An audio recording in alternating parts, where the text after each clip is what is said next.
Bismillahirrahmanirrahim. Assalamualaikum warahmatullahi wabarakatuh. Selamat pagi. Semoga pada pagi hari ini kita semua masih dalam lindungan Allah Subhanahu wa taala, Tuhan yang Maha Esa, sehingga kita dapat beraktivitas sebagaimana mestinya. Pada kesempatan kali ini kita akan membahas mengenai imunokromatografi. Nah, uji atau tes-tes yang sering kita lakukan dengan imunokromatografi seringkali disebut sebagai rapid test atau uji cepat. Nah, hal ini karena hasil yang diperoleh pada saat imunokromatografi itu cenderung lebih cepat dibandingkan pada pemeriksaan lainnya. Namun sebelumnya saya akan menyampaikan bahwa pada video kali ini kemungkinan akan ada suara-suara selain dari suara saya yang mungkin tidak semuanya dapat saya hilangkan atau dapat saya edit kemudian. Baik, lanjut. Di sini imunokromatografi itu sendiri sebenarnya sudah pertama kali dilakukan pada tahun 1960, tetapi pada tahun itu penggunaannya adalah sebatas untuk memantau keberadaan suatu protein di dalam satu sampel. Nah, imunokromatografi ini terdiri dari dua kata, yaitu imunologi dan kromatografi. Sebagaimana kita ketahui bahwa imunologi itu merupakan suatu cabang ilmu yang mempelajari tentang sistem kekebalan tubuh. Sedangkan kromatografi itu merupakan suatu teknik yang digunakan untuk memisahkan molekul berdasarkan berat molekulnya pada saat pergerakan antar fase. Molekul yang dicari atau yang ingin dipisahkan di sini adalah molekul yang terlarut di dalam fase gerak, sedangkan membran nitroselulosa atau kolom di sini bertindak sebagai fase diam. Jadi, berdasarkan definisi tersebut, imunokromatografi itu sendiri adalah suatu teknik yang digunakan untuk memisahkan atau mendeteksi atau mengidentifikasi antigen atau antibodi dalam satu sampel. Nah, pada dasarnya imunokromatografi ini tidak berbeda jauh dengan ELISA atau Enzyme Linked Immunosorbent Assay, karena di sini kita sama-sama mendeteksi antigen dan atau antibodi menggunakan prinsip atau dasar ikatan spesifik antara antigen dengan antibodi. Tetapi di sini bedanya, pada imunokromatografi kita menggunakan kertas kromatografi yang bentuknya itu seringkali seperti strip, sehingga kita mengenal imunokromatografi sebagai strip test. Sedangkan pada ELISA kita menggunakan tabung atau plate microtiter.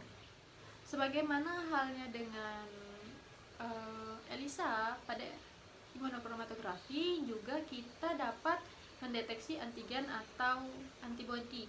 Nah, imunokromatografi yang selama ini sudah dikembangkan yang targetnya adalah antigen, antara lain yaitu pada uji kehamilan itu tes PPT test dan NS1. Kemudian yang targetnya itu antibodi seperti pemeriksaan anti HIV 1 atau 2, kemudian on-site TB, IgG atau IgM, dan rapid test untuk novel coronavirus atau SARS-CoV-2 yang saat ini sedang menjadi masalah kesehatan dunia. Ada strip test itu komponennya setidaknya ada sampel part, kemudian gold conjugate part, kemudian membran nitroselulosa, daerah kontrol, daerah tes, dan membran penyerap.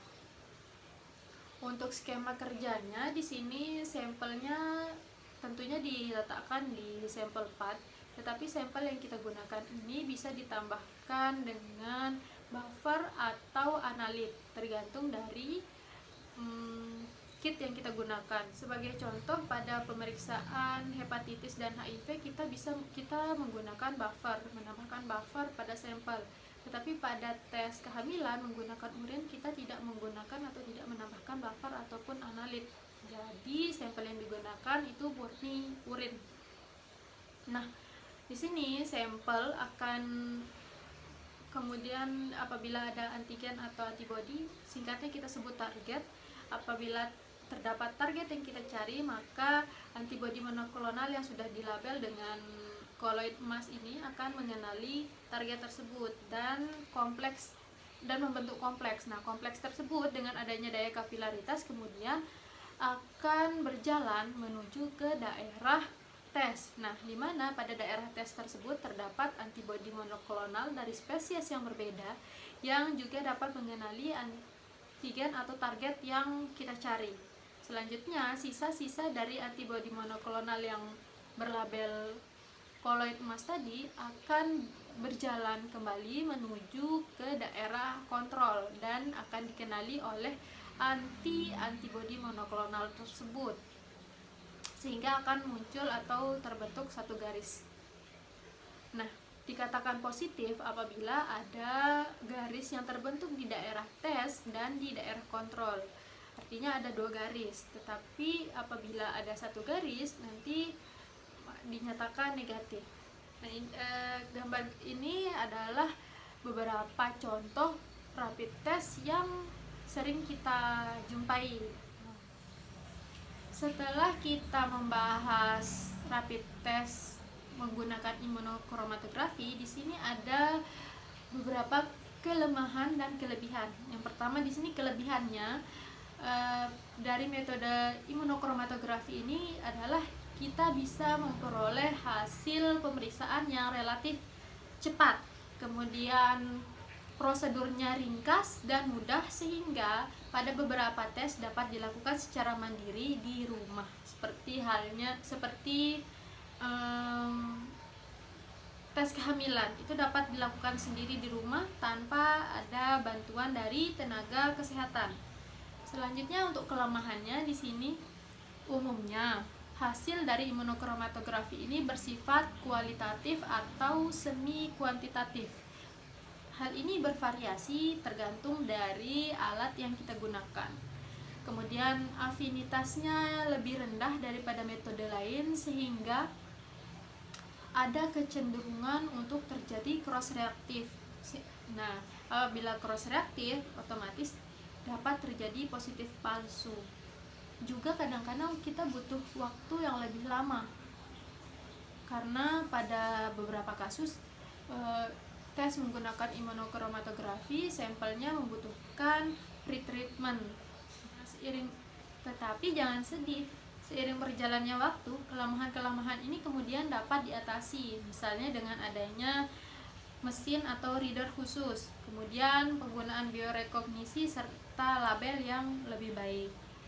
Selanjutnya di sini kita akan mengambil satu contoh dari imunokromatografi yang sering sekali digunakan, sering sekali kita dengar dan mungkin yang paling banyak digunakan kali ya. Di sini saya mengambil contoh untuk uji kehamilan.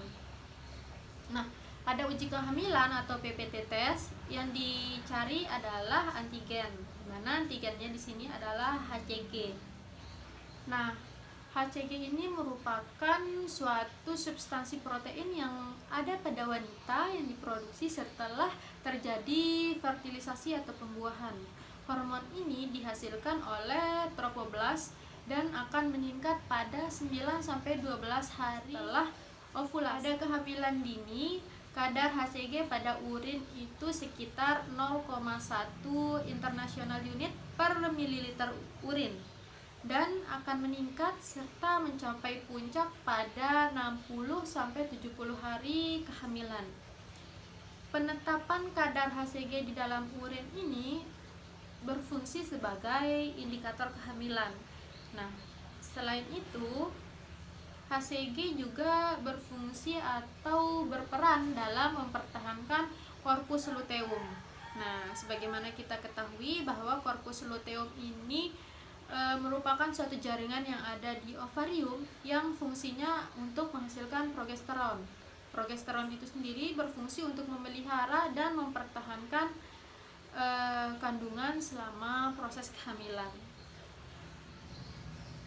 Pada strip tes uji kehamilan, setidaknya di sini ada 4 komponen, yaitu bantalan sampel, kemudian ada daerah tes, ada daerah kontrol, dan bantalan penyerap sisa reaksi. Nah, pada bantalan sampel ini sudah ada antibodi monoklonal mouse anti HCG yang sudah dilabelkan atau dikonjugasikan dengan koloid emas. Sedangkan di daerah tes lain di situ sudah ada antibodi GOT anti HCG yang sama-sama akan mengenali HCG dengan sama dengan yang tadi ada di bantalan sampel. Nah, selanjutnya di daerah kontrol di situ ada anti mouse IgG yang akan mengenali antibodi monoklonal yang tadi sudah dikonjugasi atau dilabel dengan koloid emas. Nah, di sini saya akan menjelaskan yang HCG positif. Saya sambil melihat gambar.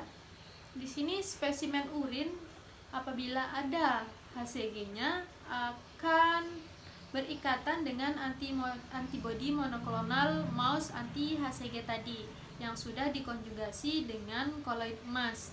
Kemudian dengan adanya daya kapilaritas, cairan sampel di mana di dalam cairan tersebut sudah ada kompleks HCG dengan antibodi monoklonal tadi, itu akan mengalir atau akan berjalan terbawa hingga ke daerah kontrol, daerah tes atau tes line. Nah, di tes line antibodi GOT anti HCG akan menangkap kompleks tadi. Nah, di sini dia menangkap karena dia bisa mengenali HCG yang ada di sampel tadi, sehingga terbentuklah satu garis. Nah, kemudian sisa-sisa dari antibodi monoklonal yang ada di zona sampel akan terbawa dan terikat oleh anti mouse IgG di daerah kontrol, sehingga akan terbentuk satu garis lagi. Nah, terbentuknya garis pada zona kontrol ini merupakan salah satu indikator yang menyatakan atau yang menyebutkan atau yang menunjukkan atau yang menandakan bahwa pengujian kita berjalan dengan baik. Entah itu alatnya yang baik atau cara kerja kita juga sudah tepat. Nah, kemudian apabila negatif, otomatis tadi pada di daerah tes itu antibodi GOT anti HCG tidak dapat mengenali HCG sehingga tidak akan ada muncul garis. Nah, itulah kenapa kalau garis 2 itu positif, garis 1 itu dikatakan negatif. Selanjutnya ini adalah salah satu contoh hasil dari rapid test yang yaitu uji kehamilan. Di sini ada beberapa hal yang dapat mengganggu pemeriksaan. Yang pertama yaitu proteinuria atau keberadaan protein di dalam sampel urin. Hal ini dapat menyebabkan adanya inaktivasi anti HCG. Kemudian selanjutnya di sini ada penyakit imunologi yang menyebabkan reaksi positif palsu karena adanya reaksi antara IgM dengan reagen yang ada. Kemudian tingginya kadar LH atau luteinizing hormone yang juga dapat menyebabkan positif palsu. Yang terakhir itu adalah menopause, hipotiroidisme atau kemudian gagal ginjal. Itu juga dapat menunjukkan hasil yang positif palsu pada tes kehamilan menggunakan strip test atau PPT test ini. Baik, untuk sharing hari ini cukup sampai di sini. Saya harap kita dapat lebih paham mengenai imunokromatografi.